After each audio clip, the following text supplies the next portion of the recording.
اصل میں دین جو ہے نا اس کو شوق بنانا تھا اور زندگی ضرورت تھی. ہم نے زندگی کو شوق بنا لیا اور دین کو ضرورت. اور یہ جو شوق ہے نا اس کے اوپر جو رسول اللہ صلی اللہ علیہ وسلم نے حضرت ابوبکر صدیق رضی اللہ تعالیٰ عنہ سے پوچھا کہ گھر میں کیا چھوڑ کے آئے ہو, تو انہوں نے کہا کہ اللہ اور اللہ کے رسول کا نام ہی ان کے لیے کافی ہے. وہ ایک شعر ہے نا کہ پروانے کو چراغ ہے بلبل کو پھول بس, صدیق کے لیے ہے خدا کا رسول بس. تو ہم اگر یہ دیکھیں نا کہ یہ جو ایثار کا جذبہ ہے, یہ جو قربانی کا جذبہ ہے جی. حضرت ایک آڈیو میں کہتے ہیں کہ جو یہ دماغ ہے نا یہ دنیا ہے, یہ کچھ حاصل کرنا چاہتا ہے. دل جو ہے نا وہ دین ہے, یہ کچھ دینا چاہتا ہے. جب تک آپ کا دل آپ کے دماغ پہ حاوی ہے, جب تک آپ کے اندر ایثار کا جذبہ ہے, دینے کا جذبہ ہے, آپ کے اوپر پریشانیاں حاوی نہیں ہو سکتی. ہم جو ہے نا یہ بس اللہ سے مانگتے رہتے ہیں, مطلب یعنی کہ اللہ سے اس لیے پکار رہے ہیں کہ بھئی ہماری دنیاوی یہ جو پرابلمز ہیں. بلکہ حضرت کو اس دن ایک جملہ تو اسے تو میں مطلب بالکل نا میرے رونگٹے کھڑے کر دیے, اور کہتے ہیں حالات ایسے ہو گئے ہیں کہ آج اگر انسان سے پوچھا جائے کہ اللہ اور پیسے میں سے کسی ایک کو چنو تو انسان پیسے کو چنے گا.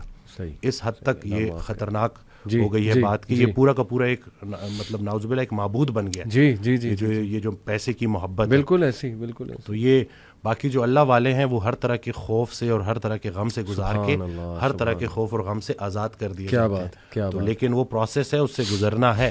ایسا ہو نہیں سکتا کہ اللہ تعالیٰ آپ کو بغیر پروسیس کے گزارے آپ کو کوئی اچھا مقام دے دے. کیا بات, یعنی کہ جو اچھے وقت کا انتظار کر رہا ہے اس پہ اچھا وقت ضرور آئے گا. اور یہ جو آپ نے بات کی نا وسیم بھائی, یہ تو قرآن کی آیت بھی ہے الحمدللہ, الا ان اولیاء اللہ لا خوف علیہم ولا هم یحزنون, کہ بے شک اللہ کے جو ولی ہیں, اولیاء ہیں, ان پہ نہ کوئی خوف ہے نہ کوئی غم ہے. تو اولیاء کون ہیں یہ بھی اللہ نے ایک اور آیت میں ایکسپلین کیا کہ بے شک اللہ کے ولی تو وہی ہیں جو ایمان لاتے ہیں اور تقوی اختیار کرتے ہیں اللہ سبحانہ تعالیٰ کا. یعنی they respect Allah so much, they are in awe of Allah سبحانہ تعالیٰ سو مچ کہ وہ سوال ہی نہیں پیدا ہوتا اللہ کے بارے میں نیگیٹو سوچیں, کیونکہ اللہ رب العالمین کی ذات جو ہے ہی از الحکیم, دا موسٹ وائز, اور سب سے زیادہ جسٹ. الیس اللہ بأحکم الحاکمین, کیا اللہ سب سے زیادہ جسٹس کرنے والا نہیں ہے, بہترین حاکم نہیں ہے؟ تو دے نو, وہی آپ کے والی بات کہ یقین ہے, شک نہیں ہے رب کی ذات پہ. جو بھی ہو رہا ہے ہماری لائف میں دیکھیں, وہ لوگ بجائے کہ اللہ کو قصوروار ٹھہرانے کے, کیونکہ آپ کو پتہ ہے نا کہ سب سے پہلے تو یہ بلیم گیم کرنے والا اور نا امید ہونے والا ابلیس ہے. بالکل, اس نے اللہ کو رائٹ دین کہہ دیا تھا کہ چونکہ آپ نے مجھے گمراہ کیا اس لیے میں اب ان کو نہیں چھوڑوں گا. تو وہ بٹر بن گیا, ریونجفل بن گیا, وینجفل بن گیا, اور اس کا حسد بڑھتا جا رہا ہے, اس کی نفرت بڑھتی جا رہی ہے. تو اللہ نے اس کی اگزامپل کوٹ کی کہ چونکہ وہ اپنے رب کی رحمت سے ہی مایوس ہو گیا, بالکل, تو that's why he is called ابلیس, کیونکہ وہ بالکل ہی نا امید ہے.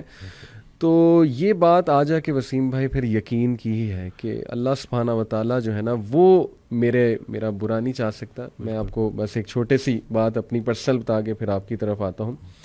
ابھی پچھلے چند ماہ پہلے کی بات ہے, ویسے ہی کبھی کبھی آپ کو پتہ ہے بندہ ڈاؤن ہو جاتا ہے. تو میری وائف کے بارے میں تھوڑا پریشان تھا کسی وجہ سے, تو میں کافی پریشان نظر آ رہا تھا. تو انہوں نے مجھ سے ایک بات کی, انہوں نے کہا کہ آپ بہت پریشان لگ رہے ہیں. میں نے کہا جی بس آپ کی وجہ سے ظاہر ہے کچھ ہیلتھ ایشوز وغیرہ جو بھی ہے, آپ کو پتہ ہے چلتے رہتی ہیں یہ چیزیں, تو میں تھوڑا پریشان ہو گیا. تو انہوں نے ایک بات کی, اتنا اسٹرانگ جملہ وسیم بھائی کہ میرے رونگٹے کھڑے ہو گئے ان کا یہ جملہ سن کے. شی سیڈ کہ دیکھیں آپ اس لیے پریشان ہیں نا بیکاز یو لو می, آپ مجھ سے پیار کرتے ہیں. تو شی سیڈ کہ آپ سے زیادہ پیار مجھ سے اللہ کرتا ہے. سبحان اللہ. تو یہ بات ہمیشہ یاد رکھیں کہ اگر یہ کچھ آیا ہے اللہ کی طرف سے نا, تو یہ اس میں خیر ہی ہے اللہ کی طرف سے. تو اس سینٹینس نے مجھے اتنی تقویت دی وسیم بھائی کہ واقعی دیکھیں ہم اپنے چاہنے والوں سے کتنا پیار کر سکتے ہیں ایک حد تک, اللہ انفائنائٹ ٹائمز ہم سے زیادہ جو ہے نا اپنی مخلوق سے پیار. تو کیسے اللہ ایک بندے کو ڈسٹروائے کر سکتا ہے, کیسے اللہ سبحانہ تعالیٰ ایک بندے کو سفر ہوتے دیکھ سکتا ہے؟ پاسبل ہی نہیں ہے. بے شک, میں اکثر یہ بات کرتا ہوں کہ اخلاقیات میں الہیات کو شامل کرنا ہے. ابھی اخلاق میں تو ہر کوئی ایک دوسرے کے ساتھ اچھا ہوتا ہے انسانی سطح پہ, لیکن جب آپ اللہ کو بیچ میں لے آتے ہو تو آپ کے سارے مسئلے ٹھیک ہو جاتے ہیں. مجھے اکثر جو ہے کالز آتی ہیں, میں کال کنسلٹیشن لیتا ہوں. اس دن ایک لڑکی کی کال آئی, وہ 2.5 سال سے اپنے والد سے بات نہیں کر رہا اور ایک ہی گھر میں رہتے ہیں. تو میں نے اس کو کہا کہ تمہاری دعاؤں کا سارا ذخیرہ تمہارے والد کے پاس ہے. اور پھر وہ ایک آڈیو میں سن رہا تھا تو اس میں سے کہتے ہیں کہ نیک انسان کو دیکھنا بھی نیکی ہے. تو میں سوچ میں پڑ گیا اور پھر ایک دم سے نا مجھے میرا وہ ڈاٹس کنیکٹ ہوئے سارے نا, خیال میرا وہ بنتا گیا کہ لیٹس سے اگر گھر میں بوڑھے ماں باپ ہیں اور آپ ان کے پاس جاتے ہیں اور ان کو مسکرا کے دیکھتے ہیں اللہ, تو حج مقبول کا ثواب ہے. کہ کیا مطلب ویزا لگے گا نہیں لگے گا, جاؤ گے نہیں جاؤ گے, لیکن صرف مسکرا کے دیکھنے سے. تو بس یہی ہے نا کہ شیطان اصل میں یہ رشتوں کو خراب کرتا ہے. جی جی, یہ انسان کو آپس میں فساد میں ڈالتا ہے.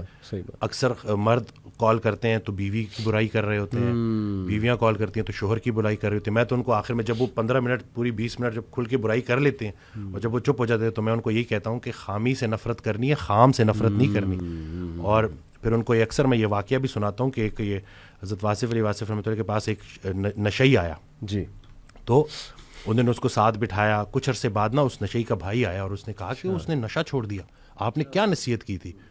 تو کہتے ہیں میں نے کوئی نصیحت نہیں کی تھی, میں نے صرف محبت کی تھی. سبحان اللہ. تو یہ جو زمینی سفر ہے نا, اس میں اگر کوئی ایک چیز آسمانی ہے تو وہ محبت ہے. صحیح بات. اور اللہ کی رسول پاک صلی اللہ علیہ وسلم سے جو محبت ہے وہی اگر آپ کو عطا ہو جائے اور آپ اس ریفرنس سے دیکھو اور اس محبت کے ذریعے چلو, تو میں کہتا ہوں کہ کوئی ایسا مسئلہ نہیں ہے جو حل نہ ہو سکے. ہم صرف یہ جو اپنی ذاتی نفرت ایک ایسا زہر ہے جو عمل دوسرے کا ہوتا ہے, زہر آپ کے اپنے جسم میں پھیلتا ہے اور پھر بڑھتا ہے اور پھر اس حد تک بڑھ جاتا ہے کہ وہ آپ کو اتنا زہر آلود کر دیتا ہے, اتنا بوجھل کر دیتا ہے کہ صرف چند لوگوں کا چہرہ آپ کے آنکھوں کے سامنے ہے تو آپ کا موڈ خراب ہو جاتا ہے. جی, تو اگر آپ نے دل میں کوئی بندے ایسے رکھے ہوئے ہیں نا, تو ابھی اگر آپ دیکھ رہے ہیں تو ان کو فوری معاف کریں. صحیح بات. کیونکہ ہم نے بھی اللہ سے جا کے معافی مانگنی ہے, تو جا کے ان کو معاف کریں. اور نادان ہے جی, یہ لوگ نادان ہیں. قرآن میں اللہ کہتا ہے کہ انسان نادان ہے. جی, تو آپ کی دانائی اگر آپ کو نادانوں کے ساتھ گزارا کرنا نہیں سکھا رہی تو آپ کی دانائی کس کام کی. میں اکثر ریپیٹ کرتا ہوں کہ آپ بڑا بنیں اور معاف کریں. جی, یہ چھوٹی سی زندگی ہے. اور کہتے ہیں نا کہ کشتی میں اگر سوراخ ہو جائے اور کشتی ڈوبنے لگے تو کشتی میں تمام سوار لوگوں کو اللہ یاد آ جاتا ہے. تو کشتی گزر رہی ہے, زندگی چلی جا رہی ہے اور گزرتی جا رہی ہے. ہم سے جب کوئی ہماری عمر پوچھتا ہے تو ہم وہ بتاتے ہیں جو گزار چکے. جی جی, حقیقت میں عمر وہ ہے جو رہ گئی ہے. تو جتنی رہ گئی ہے بس خیر سے گزاریں اور آپس میں صلح کریں. اور بس یہی ہے کہ چھوٹی سی زندگی ہے اور گزارا کرنا ہے اور صبر کرنا ہے.